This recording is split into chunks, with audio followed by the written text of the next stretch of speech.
Imagine you're on the most luxurious ship ever built. The music is playing, the champagne is flowing, and then, in less than 3 hours, it's all gone. Over 1,500 people dead. And the ship? Still sitting at the bottom of the ocean, more than 100 years later. But here's the thing nobody talks about. We could bring it back. So why haven't we? I'm FactSpark. Hit subscribe because we're about to go deep. Literally. In 1961, Swedish engineers pulled off something that sounds completely impossible. They raised a warship that had been sitting on the seafloor for over 300 years. The Vasa had sunk back in 1628, and yet they not only brought it back up, they restored it and built an entire museum around it. Today, that museum is the most visited in all of Sweden. Now, think about the Titanic, a ship the entire world knows. A ship with a story so powerful it became one of the highest-grossing films in cinema history. $2 billion at the box office, third of all time. If they could raise the Vasa after 3 centuries, why is the Titanic still sitting 4 kilometers underwater? That question is way more complicated than it sounds, and the answer involves secret CIA operations, ping-pong balls, giant blocks of ice, and bacteria with a name you won't forget. Before we get into all of that, do you think the Titanic should ever be raised, or should it be left alone forever? Drop your answer in the comments right now, because by the end of this video, you might completely change your mind. Let's start with the most obvious reason it hasn't been done: depth. The Swedish warship was rescued from just 32 meters below the surface. The most ambitious mass rescue operation in maritime history happened about 100 years ago, when engineers salvaged 45 out of 52 sunken German warships, and even the deepest of those was only 45 meters down. The Titanic sits at approximately 3,800 meters. That's not just deep, that's a completely different category of problem. The closest thing humanity has ever pulled off was a classified CIA mission in 1974 called Project Azorian. The target? A sunken Soviet submarine, the K-129, resting at 4,900 meters, even deeper than the Titanic. The Americans built an entire custom vessel just for that one mission. The total cost, adjusted for today, around $4 billion. And after all of that, they only recovered part of the submarine. A mechanical failure in the claw caused 2/3 of the wreck to break apart and fall back to the bottom during the lift. So yes, we've technically gone deeper, but we've never fully recovered anything close to the size of the Titanic. And that's just the depth problem. There are several more. After James Cameron's film came out in 1997, the debate about raising the Titanic went mainstream. But the idea had been floating around long before that, quite literally. Back in 1980, someone even made a film called Raise the Titanic, which fantasized about the whole operation. It was a spectacular flop that lost $33 million. Ironic, given what Cameron would do with the same subject 17 years later. Engineers and dreamers have proposed some genuinely wild solutions over the decades. Let's go through them, because they tell you a lot about how difficult this really is.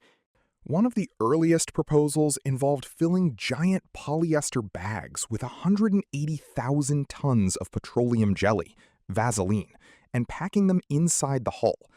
The idea was that Vaseline hardens in cold water and could provide enough buoyancy to lift the ship. The problem? At that depth, the pressure would almost certainly rupture the bags before they could do anything useful. A similar idea used hot wax instead, with the same fundamental flaw. Then there's what I'd call the fight fire with fire approach. An iceberg sank the Titanic, so why not use ice to raise it? The proposal was to wrap the entire wreck in a metal mesh, then pump liquid nitrogen around it until it froze into one colossal block. Ice is less dense than liquid water, so in theory, the whole frozen mass would float to the surface. The catch? You'd need roughly 500,000 tons of liquid nitrogen. And before you even get the mesh underneath the ship, you'd need to partially lift it anyway. You haven't actually solved the problem, you've just added a nitrogen bill. One of the most beloved proposals, and yes, someone seriously suggested this, was to fill the Titanic with ping pong balls. The logic is actually sound in principle.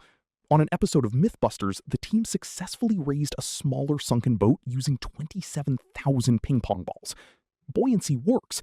The issue is that at 3,800 meters, the water pressure is so extreme that every single ping pong ball would be crushed long before it could help anything float. And then there's the giant magnet idea. Lower an enormous electromagnet on a cable, attract it to the hull, and winch it to the surface. Setting aside the sheer engineering madness of that, it wouldn't even lift the ship. It would just tear off sections of the hull and leave the rest behind. Which actually brings us to something that was genuinely attempted. In 1996, a salvage company that had already recovered more than 4,000 objects from the wreck decided to try something more ambitious. They targeted a section of the hull that had broken away from the main wreck, about 20 tons, roughly 4.5 by 7.5 meters. The plan was to attach diesel-filled flotation bags to it and haul it up. They even turned it into an event. Around 1,700 people, including 3 actual survivors of the original sinking, paid between $1,800 and $6,000 each to watch the recovery live on video screens aboard 2 cruise ships circling the area. Extraordinary when you think about it. The lift was going smoothly. Then, with only 60 meters left to go before reaching the surface, 60 meters, the cables snapped. The section plummeted back down 3,800 meters to the seafloor. 2 years later, in 1998, they tried again. This time, it worked. That recovered piece, known as the Big Piece, is currently on display at the Luxor Hotel and Casino in Las Vegas, alongside around 250 other recovered objects. But the Big Piece is a fragment. What about the rest of the ship? Here's where the story takes a genuinely sad turn. Over a century underwater has done things to the Titanic that no recovery mission could easily undo. The salt water has been slowly dissolving the hull, compromising its structural integrity to the point where experts believe large sections would simply crumble if anyone tried to move them. Microbial rust formations have eaten away at the outer shell, and collapsing decks have blocked the interior corridors that robotic submarines once used to navigate inside the wreck. And then there's the bacteria. When scientists first studied samples from the Titanic, they found a species that had never been seen before, one that feeds specifically on the iron in the ship's hull. They named it Holomonas titanici in honor of its host. It's been doing its job quietly, consistently, for over 100 years. Some experts now believe the Titanic could be completely dissolved by around 2030. Not damaged, gone. This raises an ethical question that people genuinely disagree on. Some argue that everything recoverable should be rescued before it disappears entirely. Others say the wreck should be treated as a mass grave, that the 1,500 people who died there deserve to rest undisturbed. Oceanographers, however, point out that after hundreds of dives across decades of exploration, not a single trace of human remains has ever been found. The ocean has already taken care of that. What's legally clear is that since 2012, the Titanic has been under UNESCO protection. Once a wreck passes the 100-year mark and sits in international waters, UNESCO takes over its conservation. That limits what anyone can legally do with it. So where does that leave us? For now, the most direct way to experience the Titanic is through OceanGate, a company that ran expeditions to the wreck site. In 2022, a seat on one of their dives cost $250,000, double what it had been the year before. Fewer than 200 people have ever made that journey. Every single proposal to raise the Titanic has either failed, been abandoned, or remained theoretical. The depth, the cost, the structural decay, the legal protections, the ethical questions, none of these problems have been solved, and time is running out. The most likely outcome is that the Titanic stays exactly where it is, slowly dissolving into the seafloor, until there is nothing left to raise. And so I come back to the question I asked at the beginning. Now that you know everything, the failed attempts, the bacteria eating the hull, the 2030 deadline, the legal protections, the cost, do you think we should try to save whatever's left? Or do we let the ocean finish what it started? Leave your answer below. I'm FactSpark, and I'll see you in the next one.